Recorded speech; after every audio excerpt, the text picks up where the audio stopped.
The churchwarden's accounts, which in Basinstoke have been preserved from the end of the 17th century, are a fascinating record of their many duties and the life of the times. Very often, when they came to make up the accounts, the churchwardens embellished them so that the personality of the writer seems to come to life as we turn the faded pages. During the reign of Queen Elizabeth, an act had been passed branding that delightful creature the hedgehog as harmful vermin. The churchwardens were empowered to pay out 4pence each for every dead hedgehog, polecat or weasel, and 2pence for a dozen sparrows' heads.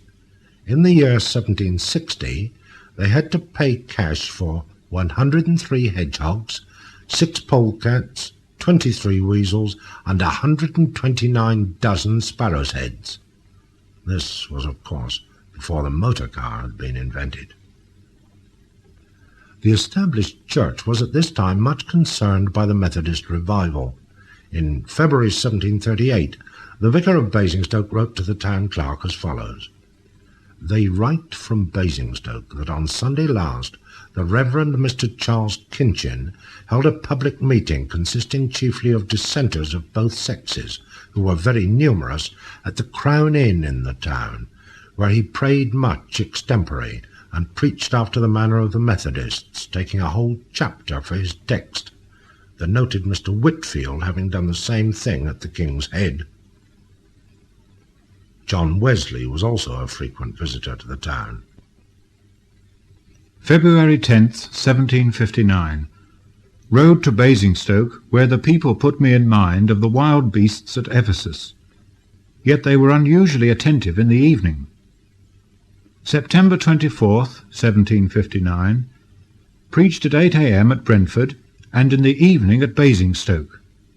Even here there is at length some prospect of doing good.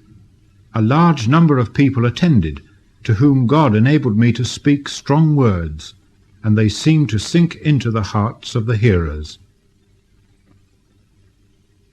The Brotherhood of the Holy Ghost, which had been confirmed by Henry VIII and then again by Philip and Mary, became extinct in the reign of James I. During the confusion of the Civil War, the estate was seized by Parliament, the schools shut up, and the buildings allowed to fall into ruin. But through the care of Bishop Morley, the estate was again restored about the year 1670. Only part of the original chapel was used as a school, and the cost of repairs to the fabric figures frequently in the accounts through the years. It continued to be used as a school, however, until 1855, when the school moved to the red brick building in the Working Road, where so many old boys of Queen Mary's School received their education.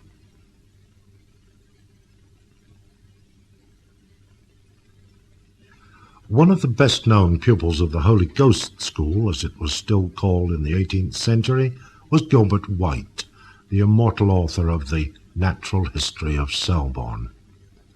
The schoolboys of his day showed none of the care for the old buildings of the chapel that he was to show in later life for the wild life of Hampshire. Gilbert White was present, if not an active participant, on one occasion when a charge of gunpowder was laid at the base of the chapel tower. The fuse took longer to burn than the boys had expected, and the explosion took place in the night when they were asleep, bringing down part of the tower. Although Basingstoke's history may well be considered to be uneventful, the pattern of continual change, then as now, stirred its citizens to action. In the early 1780s, the enclosure of the common fields was a cause for alarm. In a petition to Merton College, Oxford, which had been since Walter de Merton's day one of the town's principal landlords, drawn up and subscribed to by 80 names, including the mayor and 7 others of the corporation, the opinion was expressed that if such enclosure was to be carried into execution, the same would be very detrimental to the parishioners and inhabitants. The bursar was sympathetic. In his reply, he noted that Walter de Merton's lands at Basinstoke were the first to be given to the college, and went on to say, "Can anyone be surprised that we wish to preserve it entire, not to have our landmarks and fences levelled and destroyed, by the arbitrary distribution of commissioners of enclosure, and even our property exposed to some hazard and uncertainty by the projects of innovators. The forces of change won the day. By an act passed in 1786, the common fields of Basinstoke were enclosed, and the present common created in compensation. For a portrait of life in Hampshire, as it was lived by parson and squire in the latter parts of the 18th century, we need only turn to the novels of Jane Austen. That gifted young lady, with her keen insight into the foibles of human nature, was born in the nearby village of Steventon, where her father was vicar. The highlights of social life in her young days were the balls at the old assembly rooms, which stood behind where the International Stores now is, and race meetings on Basinstoke Downs. Writing to her sister Cassandra during Christmas-tide 1798 of a ball that had just taken place in the assembly rooms, she speaks of a Mr. Callan, who appeared as usual with his hat in his hand, and stood every now and then behind Catherine and me, to be talked to and abused for not dancing. We teased him, however, into it at last. I was very glad to see him again after so long a separation, and he was altogether rather the genius and flirt of the evening. The Basinstoke Jane Austen knew had recovered from the depression into which it had fallen a century earlier, and the building of new houses in the old streets was rapidly changing its appearance. It was attaining an elegance it had never known before, and may not achieve again.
The nonconformist sects, which in earlier days had held their meetings in public houses and other places, often with jeering crowds shouting abuse outside, were now able to build for themselves permanent churches. A new meeting house or chapel for the Congregationalists, whose association with the town is almost as long as that of the Quakers, was opened in London Street on the 25th of August, 1801. The following year, a new chapel was opened in Wote Street for the use of the members of the Countess of Huntingdon's connection. Lady Huntingdon's influence was first felt in Basinstoke in 1755, nearly a quarter of a century before her break with the Church of England, when services were held in a building in Church Street. Basingstoke's woolen trade, which had long been in decline, never recovered its former importance after the Civil Wars. Malting took its place as the principal trade. In 1720, one of the richest maltsters in the country lived here. Few of the malt houses that were once a common sight in Basingstoke and district still survive, and those that do are generally long disused, dilapidated, and rapidly disappearing. Towards the end of the century, hopes of a growing trade were boosted by the construction of the Basinstoke Canal at a cost of about £100,000, linking the town to the River Wey and thence to the Thames. A contemporary writer reported with sober optimism, Basingstoke possesses a considerable trade in corn, the transit of which is greatly facilitated by a canal that has been cut from the River Wey in Surrey to this town. Besides corn and flour, coals, timber, manure, and goods of almost every description are conveyed to different parts of the country by the Channel. The first barge arrived at the wharf at Basingstoke in January 1794. Among the numerous projected advantages that led to the formation of the canal was the presumed cultivation of bagshot and other heaths within the line of its course. The dividends has as yet been small, but are annually increasing. Although the Basinstoke Canal was never as prosperous as the canals of the North and the Midlands, it did in fact continue to carry goods of almost every description for at least 100 years. I remember it, of course, after the original barge company had evaporated and had been bought by E.C. White and used as a timber yard in my days. The docks were still there where the barges had come in, and I remember barges coming in on the canal and getting stranded in dry summers. It wasn't only on the new waterways that there was a sense of activity not known before. The main roads were being improved, and circling Basinstoke were to be found the turnpike houses where reluctant travellers paid the tolls that made these improvements possible. Both day and night, coaches and wagons rattled through the town, past the old town hall and across the marketplace, linking Basinstoke with London in one direction and with Southampton, Salisbury, Taunton, Exeter, Bath and Bristol in the other. 50 coaches a day, some accounts declare. How Basingstokers must have felt that they were at last on the map. At least 3 inns still existing, the Wheatsheaf, Red Lion and the Feathers, were regular calling places for the coaches. Exeter Post Coach stops at the Feathers Tuesday afternoon in going up about 7 o'clock and in returning about 2 on Wednesday morning. The coaches in their heyday were far more than a mode of travel.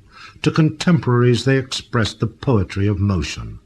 The best drivers were accorded the acclaim given to pop singers in our day. They brought with them the latest news from London, and so, sometime in 1815, the news was brought to Basingstoke of the Battle of Waterloo, brought, we can imagine, by a coach decorated with flags, expressing the national mood of celebration. The nation showed its gratitude by presenting the Duke of Wellington with the estate of Stratfield Say. So the Iron Duke became Basingstoke's most famous neighbour, and almost the last of the great aristocrats to be associated with the town. By no means an outstanding horseman, he was still an enthusiastic follower of the vine hunt. Before his death in 1852, changes took place in England that were unprecedented in her long history, but few could have foreseen these changes when the Duke took possession of Stratfield Say. It's as well to remember that in 1815 the man on horseback was still the fastest mode of transport.